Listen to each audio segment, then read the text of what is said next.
बहुत अच्छा, उम्र बहुत छोटी, लेकिन उम्र से कोई फर्क नहीं पड़ता। मैं तो एक बार एक स्कूल में चला गया, मुझे एक पप्पू मिला। मैंने कहा बेटा तू हर साल पास कैसे होता है? बोला अंकल नकल चला के। मैंने कहा बेटा कभी पकड़ा नहीं गया?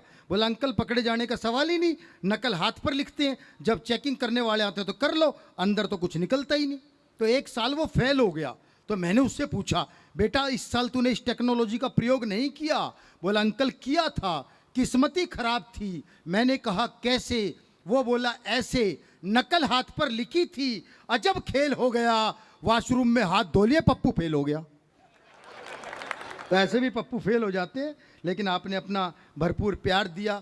और मैं शंभू शिखर जी जो अपनी बारी की प्रतीक्षा कर रहे हैं, मैं उन्हें जो भारत के हमारे स्टार कवि हैं और हमारे निवेदन पर बड़ी मुश्किल से उनका समय मिलता है, आज उन्होंने उपकार किया, हमें अपना समय दिया, बाजना को अपना समय दिया। मैं 4 पंक्तियों से भाई शंभू शिखर जी को यहाँ आमंत्रित करना चाहता हूँ कि कष्ट किसी को पहुँचा करके बढ़ती अपनी शान नहीं, कष्ट किसी को पहुँचा करके बढ़ती अपनी शान नहीं, लिख करके 100 बार मिटाते घटे किसी का मान नहीं, और कितने गोते खाने पड़ते हैं इस मन के सागर में, कोरे कागज पर कुछ लिखना इतना भी आसान नहीं, कोरे कागज पर कुछ लिखना इतना भी आसान नहीं। और इस आसान काम को बड़ी आसानियत से हमारे भाई हंसाने का जो काम करते हैं भाई शंभू शिखर, दोनों हाथ उठाएं, तालियों में तब्दील करें, जोरदार तालियां भाई शंभू शिखर। मैं तो एक सर बताऊं, मैं तो दिल्ली में आजकल रहता हूं, मेरे भी एक दोस्त हैं, वो नेता हैं, अभी अभी उनकी शादी हुई कुछ दिन पहले। तो नेताओं की जैसे शादी होती है, तो जैसे हम लोगों की होती है वैसे नेताजी की शादी हुई। तो हमारे मित्र की जब शादी हुई, नेताजी थे, शादी के बाद भी नेता ही रहे, लेकिन शादी जब हुई तो नेताओं के साथ अक्सर आपने देखा होगा 10, 20, 25, 50 समर्थक साथ चलते हैं।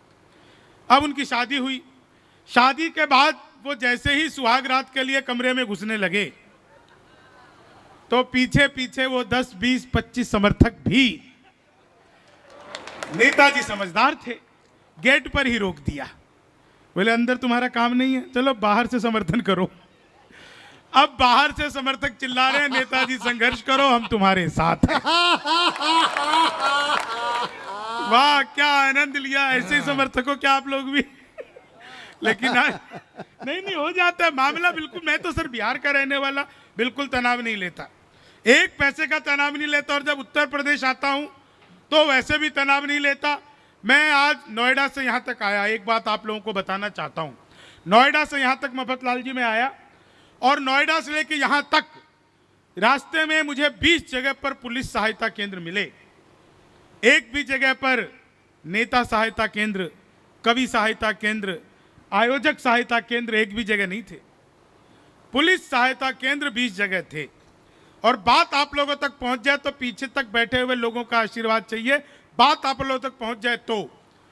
पुलिस सहायता केंद्र का अर्थ है आप जब भी पुलिस सहायता केंद्र के पास से गुजरें तो उनके सहायतार्थ 100-200 रुपए का भुगतान करते हुए जाएं।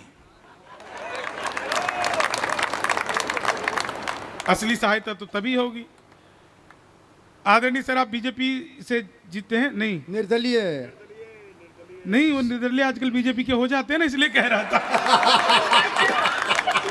भाई साहब यहाँ तो दल वाले भी बीजेपी के हो जाते हैं। शंभू भाई क्या संभाला है आपने। नहीं, मैं सच बता रहा हूँ, वो मैं सच बता रहा हूँ। नहीं देखो, एक तो आप लोगों ने निर्दलीय जिताया, ये बड़ी अच्छी बात है, क्योंकि जो आदमी किसी दल में होता है ना, एक्चुअली में वो दलदल में होता है।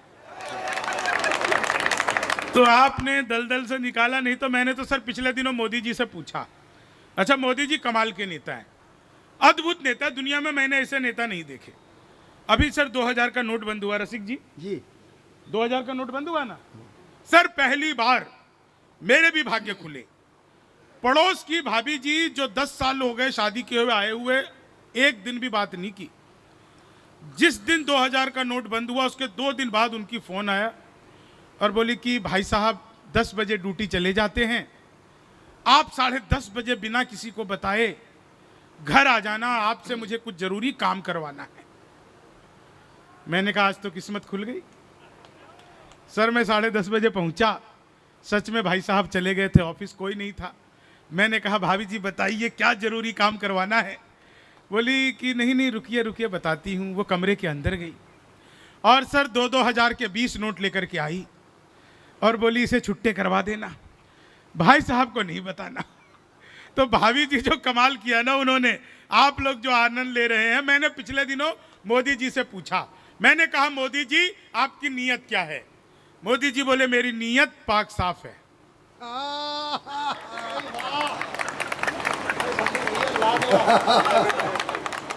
पिछले दिनों वो चीते आए थे भारत में सर, तो वो मैंने चीते से भी पूछा, वो चीते के बच्चे हो ना अभी चीती के, तो मैंने चीते से भी पूछा भाई जो आदमी मोदी से डायरेक्ट पूछ सकता है उसके लिए चीते कितनी बड़ी बात है। तो मैंने चीते से भी पूछा, मैंने कहा तुम भारत आ रहे हो, तुम्हें यहां आते हुए डर नहीं लगा? बोले नहीं हम वहीं से भाजपा ज्वाइन करके आए हैं।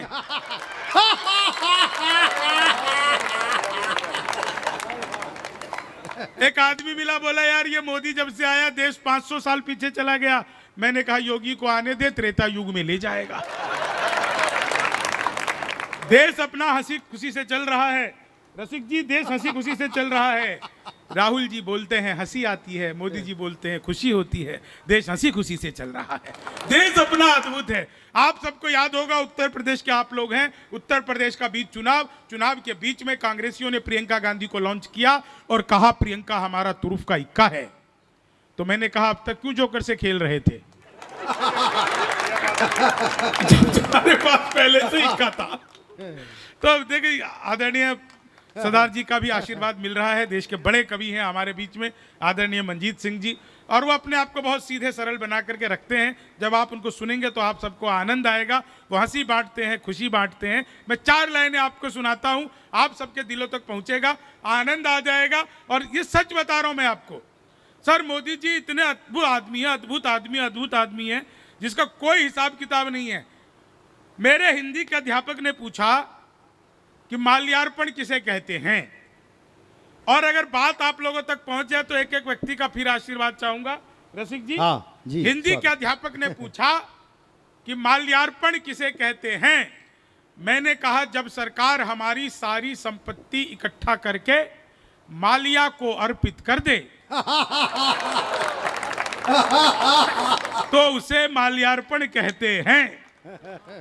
तो देखो सरकार तो हमारी ऐसी चल रही है, अभी आराम से दिन चल रहे हैं। बहुत ही बढ़िया, रसिक जी बहुत बढ़िया कवि हैं। कवि सम्मेलन से पहले 7 बजे आ गए थे, 2 घंटे तक लगातार फोन पे बात करते रहे। मैंने पूछा रसिक जी किससे बात कर रहे हो? बोले पत्नी से। मैंने कहा 2 घंटे? बोले अपनी थोड़ी है। अच्छा इनकी तो है। सच बता रहा है भी नहीं अब तो बेचारे। एकदम 4 लाइन सुनिए, आनंद लीजिएगा इन 4 लाइनों का। आप लोग को इतना 4 लाइनों में मजा आ जाएगा, आनंद की प्राप्ति हो जाएगी 4 लाइनों में। सर मैं पिछले दिनों दुबई गया, सुभाष सर दुबई गया, मैं मेरे साथ में रसिक गुप्ता जी, हम दोनों दुबई गए। तो मैंने एक अद्भुत दृश्य देखा। 3 लोग चाय पी रहे थे, एक अमेरिका का, एक दुबई का और एक उत्तर प्रदेश का। अब आप कहोगे कि ये उत्तर प्रदेश का है, कैसे पता लगा? चाय पीने के बाद अमेरिका के आदमी ने कप को हवा में उछाल दिया, जेब से रिवॉल्वर निकाली और उड़ा दिया धाएं। बोले ये तुमने क्या किया? बोले हम अमेरिका वाले जिस कप में एक बार चाय पी लेते हैं उसमें दोबारा चाय नहीं पीते। इतना सुनना था कि दुबई वाले ने सोफा ही उछाल दिया, रिवॉल्वर निकाली और उड़ा दिया धाएं। बोले ये तुमने क्या किया? बोले हम दुबई वाले जिस सोफे पर बैठकर एक बार चाय पी लेते हैं उसमें फिर कभी दोबारा चाय नहीं पीते।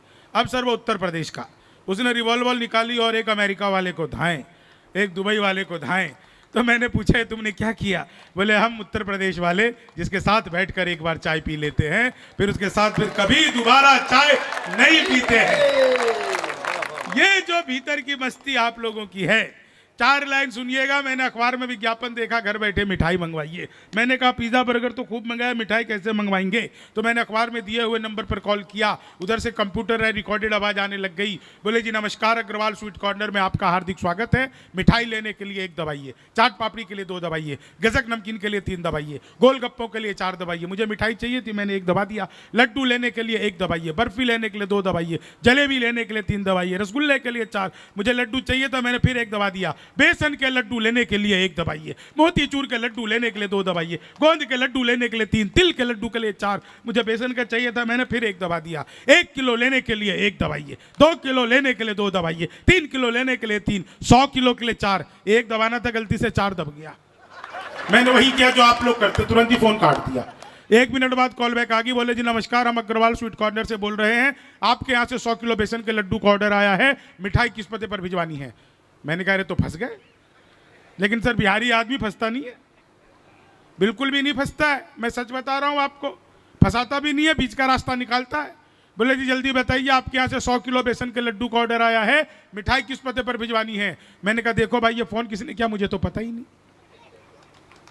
घर में हम 9 भाई हैं, सबसे बड़े वाले से बात करने के लिए 1 दबाइए, उससे छोटे से बात करने के लिए 2 दबाइए, उससे छोटे से बात करने के लिए 3 दबाइए, और जब तक असली वाला ना मिल जाए तब तक दबाते जाइए, दबाते जाइए, दबाते जाइए, दबाते जाइए। आप लोग जोरदार तालियां बजाइए। क्या बढ़िया सुन रहे हैं सर, छोटे छोटे बच्चे भी कविता सुन रहे हैं, तालियां बजा रहे हैं। इन बच्चों को देखिए, जय। इन छोटे छोटे बच्चों को देखिए सर, सुभाष बाबू मैं शर्त लगा के कह सकता हूं, इतनी छोटे छोटे बच्चे ये लॉकडाउन की पैदाइश है। सर हम सबको काम मिला हुआ था वर्क फ्रॉम होम, तो 2 गज की दूरी का उल्लंघन करते हुए हमने जो भारत की जनसंख्या में विशाल वृद्धि की, उसी का परिणाम है कि आज हम विश्व में नंबर 1 हैं। हमें साफ देखो ना, भारत क्या है, पूरी दुनिया में नंबर 1 है आबादी में, जबकि सबसे ज्यादा संस्कारी, सबसे ज्यादा शर्मीले, सबसे ज्यादा धार्मिक हम ही लोग हैं। आप सोचो, हम संस्कारी और शर्मीले नहीं होते तो हम कितने होते। 4 लाइन सुनाता हूँ, 4 लाइन सुनिएगा, बहुत अच्छा। बस 5 मिनट आप लोगों के बीच में और रहूंगा, और रसी गुप्ता जी को काव्य पाठ के लिए बुलाऊंगा। रसी गुप्ता जी वो कवि भी हैं और जादूगर भी है, दोनों ही काम अद्भुत हैं। सचमुच में जादूगर है, मजाक नहीं कर रहा मैं आपको। ये मतलब अभी आपको कविता सुना रहे हैं ना, आपको लग रहा है कविता सुना रहे हो, कविता थोड़ी सुना रहे हैं, जादू दिखा रहे हैं। मैं आपको 4 लाइन सुनाता हूँ। आप लोगों में से कितने लोग रील्स बनाते हैं? 2-4 देखते तो सब हो, है ना, सभी हो, बुड्ढे बुड्ढे भी लगे रहते हैं। आजकल तो सर हमारे यहाँ शादियों का सीजन चल रहा है बहुत तेजी से, बिहार में बहुत शादियाँ हो रही है। शादी इतनी ज़्यादा हो रही, इतनी ज़्यादा हो रही है साहब, कि मैं सच बता रहा हूँ, वो हमारे 90 साल के एक ताऊ, वो बोले कि बेटा मैं भी शादी करूँगा। मैं ताऊ 90 साल में किससे करोगे? बोले तेरी ताई से कर लूँगा। मैं तुम्हें ऐसा क्या हो गया कि तुम्हें 90 साल में शादी करने की पड़ेगी? बोले कुछ नहीं, वो मंडप पे जब पंडित जी कहेंगे लड़का को बुलाओ, तो फील जो आएगा लड़का होने का, बस उसी को फील करने के लिए शादी करना चाहता हूं। आदमी ऐसे फील करता है। 4 लाइन सुनना, आपको सुनाता हूं रसिक जी, वो रील्स बनाने वालों की जी। कि लेनी थी जीत हमने मगर मात ले लिए, लेनी थी जीत हमने मगर मात ले लिए, कितने हसीन देखिए जज्बात ले लिए, दूल्हा बेचारा रील बनाने में रह गया, दुल्हन ने फेरे पंडित जी के साथ ले लिए, दुल्हन ने फेरे पंडित जी के साथ ले। उत्तर प्रदेश में जब योगी जी की सरकार बनी तो पहला काम किया एंटी रोमियो, जैसे जूलियट की गलती ना हो, आधार कार्ड मिलवा मिलवा के पीटे गए। मैंने 4 लाइनें लिखी कि जुल्फों में उंगलियों को फिराने नहीं देते, जुल्फों में उंगलियों को फिराने नहीं देते, कलियों के पास भंवरे को जाने नहीं देते, इतनी सी शिकायत है हमें योगी आपसे, खुद से न पटी हमको पटाने नहीं देते, खुद से न पटी। इस पे तो बाबा भी ताली बजा रहे। बाबा तुम्हें कौन पटाने की पड़ गई? बेटा सही कह रहे हो, खुद उत्तर प्रदेश की 4 हैं। आओ भाई साहब, हाँ ये देखो, ये जो है ना, मतलब मेरे पीछे से बाल दे करके माता की चुनरी पहना। तुम्हारा तो भैया माता और भैरव दोनों का काम इकट्ठा कर रहे हो आप। आओ भाई साहब, आओ सुभाष जी, माला पहना दी आपने, धन्यवाद आपका बहुत बहुत। भाई साहब आप तो चुनाव जीते भी हो, जो लोग नहीं जीते वो 500 के नोट ला रहे हैं। आप तो आप तो यहीं बैठ जाओ भाई साहब, हमारे साथ ही आ जाओ, बैठ जाओ। हाँ जी। देखो एक अच्छी बात आपको बताऊं, हम कवि लोग जो होते हैं ना, वो राजनीति को बिल्कुल आईना दिखाने का काम करते हैं। और उसके बावजूद अगर कोई जनप्रतिनिधि कवियों को सामने बैठ करके सुने तो आप समझ लीजिए कि उसके अंदर कहीं ना कहीं सच्चाई बची हुई है, इसलिए कवियों को सामने बैठकर सुन रहे हैं।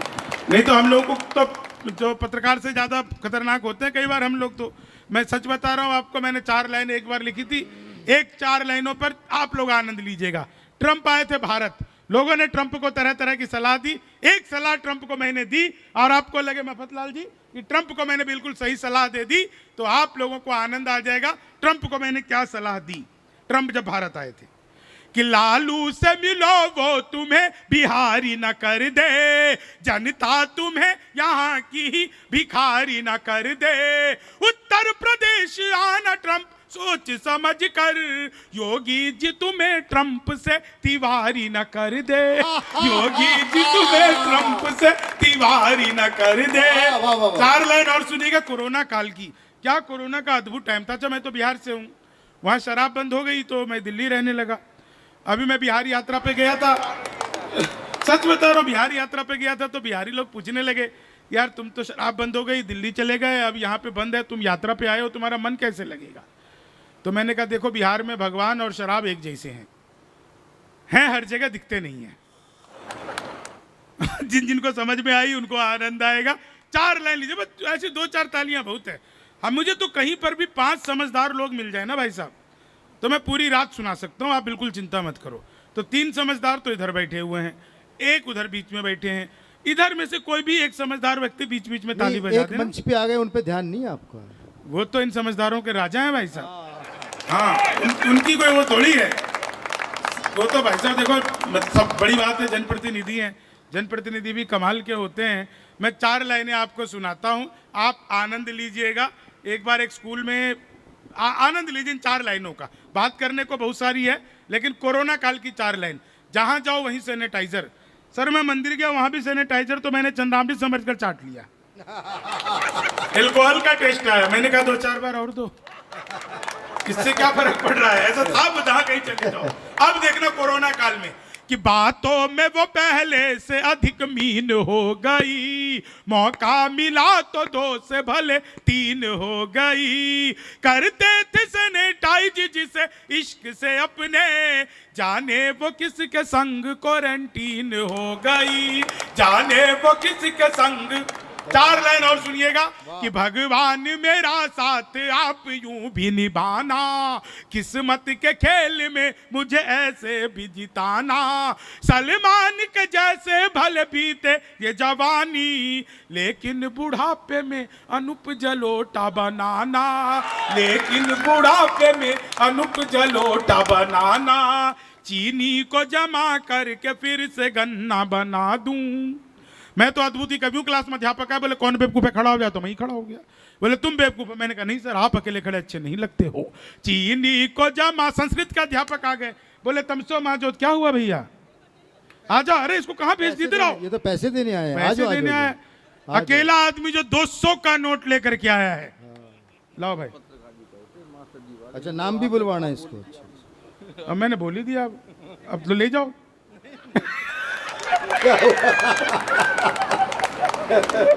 बहरों की असली कीमत इन्होंने ही समझी है। वो कौन है पत्रकार जी, लोग बता रहे थे जिन्हें प्रेम से लोग पत्रकार कहते हैं, प्यार से। कहाँ है बाबूजी, आप सच के हो या प्यार से पत्रकार? बोले इन्हें प्यार से पत्रकार बोलते ये मैंने पहली बार सुना है भाई साहब। पत्रकार ना है।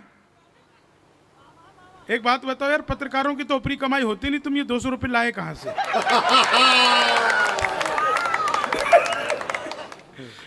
वो पत्र बेच के लाया है भैया। अच्छा पत्र बेच के कार तो आएगी नहीं। धन्यवाद, ये 200 रुपए देने के लिए। महंगाई बहुत है, मैं रख लेता हूँ। 2 लीटर पेट्रोल आएगा भाई साहब, 2 लीटर एकदम, है ना। 4 लाइन सुनिएगा रसिक जी। चीनी को जमा करके फिर से गन्ना। वो मोदी जी चले गए नासा, वैज्ञानिकों ने 2 मिसाइल दी, मोदी जी ने पूछा इन मिसाइलों का मैं क्या करूंगा? वैज्ञानिक बोले सर आपको तो आदत है, फेंक देना। चीनी को जमा कर। अब तो आपकी एवरेज अच्छी आएगी, 2 लीटर पेट्रोल भी चला गया अंदर। हाँ हाँ भाई, किसका फोन आ गया? हेलो। इतनी रात को या तो उधार से फोन आता है या जुगाड़ से।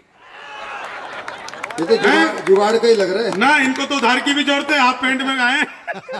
ए भाई एक बात सुनो, ये देखो ये हाफ पैंट में आए हैं। मैंने इनसे पूछा था, ये गेट पे मिले थे, मैंने कहा भाई साहब तुम कवि सम्मेलन सुनने हाफ पैंट में आ गए? बोले यार शंभू जी आज Saturday half day half pant. मैंने कहा अच्छा हुआ सारथी परिवार ने संडे को नहीं कराया, नहीं तो भाई साहब क्या पहन के आते।